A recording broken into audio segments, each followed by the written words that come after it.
గారు మళ్ళీ వస్తాను కంక్లూజన్ తీసుకుంటాను బై వన్ బండి రామకృష్ణ గారు కంక్లూజన్ అవ్వండి. మొత్తానికి ఇప్పుడు లక్ష్మీనారాయణ గారు మాత్రం చాలా కాన్ఫిడెన్స్గా ఉన్నారు. గెలిచేది మేమే, అందులో నో డౌట్. జగన్మోహన్ రెడ్డి గారు కూడా మాకే మద్దతు ఇస్తారు. సో పక్కా కాన్ఫిడెన్స్తో ఉన్నారు, అందులో ఎలాంటి డౌట్ లేదు. అంటే షరతులతో కూడిన మద్దతు ఇస్తే నిజంగా ఆయన ప్రజలు ప్రతిపక్ష నాయకుడిగా, అంటే ప్రతిపక్ష హోదా అసెంబ్లీలో లేకపోయినప్పటికీ కూడా 40% ఓట్ బ్యాంక్ వచ్చింది. మాజీ ముఖ్యమంత్రి కుమారుడిగా. సో ఖచ్చితంగా ఆయన మళ్ళీ గుర్తించేటువంటి అవకాశం పెద్ద ఎత్తున ఉంటుంది షరతులతో కూడినటువంటి మద్దతు ఇస్తే. ఏమంటారు? తప్పకుండా అండి. 40% ఇచ్చినటువంటి ప్రజలకి ఆయన ఖచ్చితంగా ఏ షరతులతో మరి ఓటేస్తున్నారో చెప్పాలి. ఎందుకంటే మరి 40% 4% కాకూడదు అంటే వాళ్ళ ఓటర్ని పోగొట్టుకోకూడదు.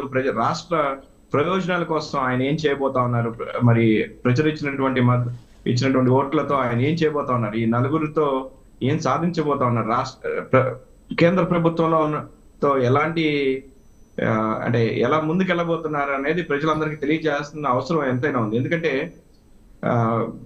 గత 5 ఏళ్లుగా ఆయన చేసింది ఏం లేదు. మరి ఈ 5 ఏళ్ళు ఎలా చేసుకోబోతా ఉన్నారు, రాబోయే తరానికి ఆయన ఆన్సరబుల్ ఉన్నారు.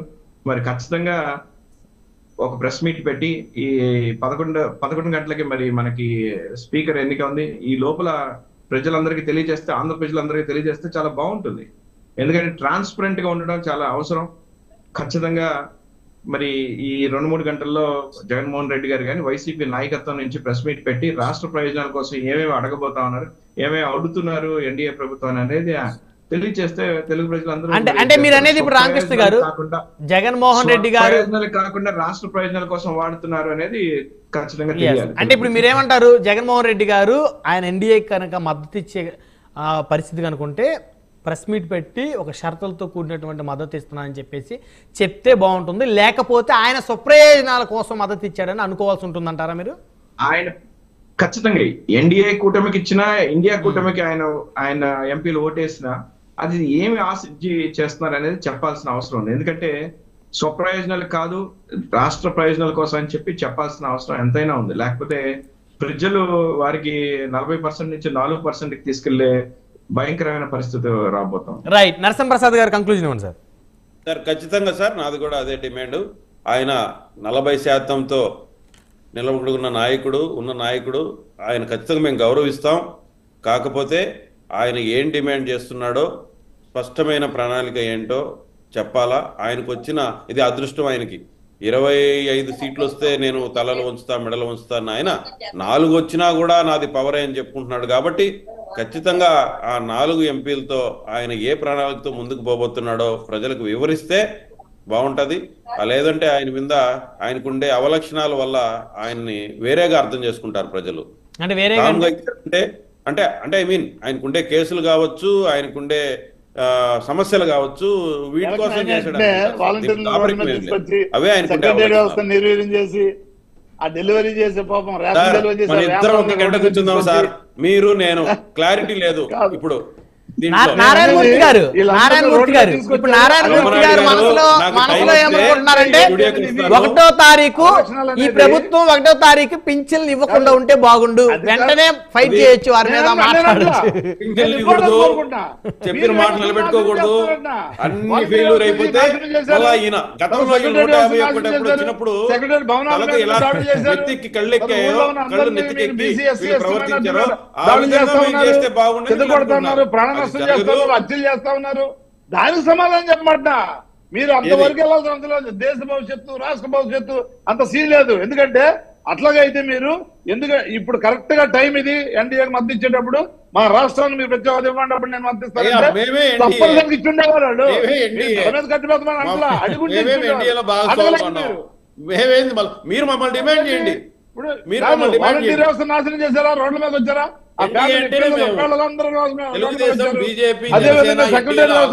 పెన్షన్ పంచమంటున్నారు, వాళ్ళని వాలంటీర్లు చేశారు. ఏబిపిఎస్సి ఎగ్జామ్ రాసి బ్రహ్మాండంగా మెరిట్ లో రిక్రూట్ అయిన వాళ్ళని వాళ్ళు వాలంటీర్లుగా మార్చి ఇంటికి వెళ్ళమంటున్నారు. అది కూడా చూద్దాం. తర్వాత వెహికల్స్ అన్ని ఏవైతే రేషన్ ఇంటికి వచ్చి పంపిణీ చేసావో ఆ వెహికల్స్ అన్ని కూడా సెంటర్ పంపిస్తా ఉన్నారు. వాళ్ళ జీవితాలు నాశనం చేశారు. కొన్ని వేల మంది రేషన్ డెలివరీ చేసే వ్యాన్లన్నీ కూడా రోడ్డు మీద తీసుకొచ్చారు. అది కూడా చూద్దాం. ఇవన్నీ వ్యవస్థలు ఏ విధంగా నిర్వీర్యం ప్రజలు చూస్తా ఉన్నారు. ఏమో భయపడలేదు. బ్రహ్మాండమైన పద్ధతి ప్రజలు మాకుంది. మా మద్దతు రైట్ నారాయణమూర్తి గారు, ప్రభుత్వం వచ్చి నెల రోజులు కూడా కాలేదు, కొత్త ప్రభుత్వం వైసీపీ ప్రభుత్వం ఆరిదేరిందని వాలంటీర్ వ్యవస్థ ఇలాగా మాత్రం మా పరిపాలన ఉండదు. 10 రోజుల్లో మాట మార్చారు. 10 రోజులు కూడా మీరు అనుకున్నట్టే, మీరు చేసినట్టే మా పరిపాలన అసెంబ్లీలో కాదు. వాళ్ళందరినీ వాళ్ళ మీద తీసుకొచ్చారు. ప్రజలు వ్యతిరేకించారు. వాళ్ళ పాపం ఎలా పోతారు? మా పరిపాలన కూడా మీలాగే ఉండాలనుకుంటే దాంట్లో ఎన్ని ఫ్యామిలీలు లక్షలాది వాళ్ళకి ఇస్తారు సార్, 10,000 రూపాయలు ఇస్తామని చెప్పారు. వారిని వేరే శాఖల్లో కేటాయించే అవకాశం ఖచ్చితంగా ఉంది. చెప్పాలి, క్లారిటీ ఇవ్వాలి కదా. ఇస్తారు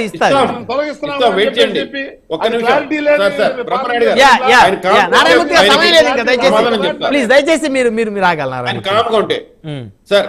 గతంలో జరిగిన అవకతవకలు గాని అరాచకాలు గాని ఈ ప్రభుత్వంలో ఉండాలనుకోవడం వాళ్ళ మూర్ఖత్వం. మీ పద్ధతి ప్రకారమే పరిపాలన చేసే అవసరం మాకు లేదు.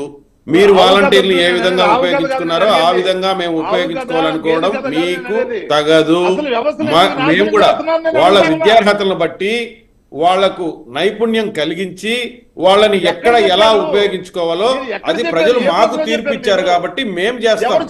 మీకు ప్రజలు తిరస్కరించి ఇంట్లో కూర్చోబెట్టారు కాబట్టి మీరు గమనిస్తూ ఉండండి.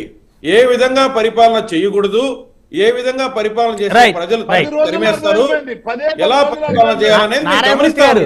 అది మీకు రాబోయే రోజులకి శిక్షణగా పనికొస్తారు. రామకృష్ణ గారు, మేము ప్రజలు ఇచ్చిన తీర్పు అల్టిమేటం అండి.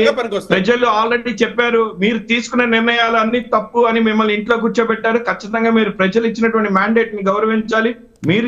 మీరు చేసిన పాలసీలు మళ్ళీ మేము చేయాలండి. కరెక్ట్ కాదండి.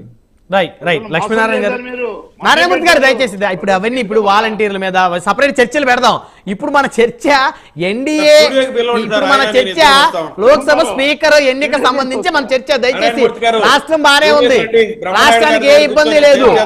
ప్రభుత్వం ఏర్పడి ఇంకా 4 రోజులు కూడా కాలేదు, అప్పుడే రాష్ట్రంలో ఏదో జరిగిపోతా ఉంది, అల్లర్లు జరిగిపోతా ఉన్నాయి, ప్రాణాలు పోతా ఉన్నాయి, లేకపోతే అందరు రోడ్ల మీదకి వచ్చేస్తున్నారని లేనిపోయిన భయభ్రాంతి కలిగించకండి సార్. ఒక 4 రోజులు ఒక సమయం ఇవ్వండి వారికి, కొత్త ప్రభుత్వానికి. వ్యవస్థల మీద దాడులు జరుగుతున్నాయి. రైట్, సమయం ఇద్దాం, దాడులు జరుగుతున్నాయంట. సమయం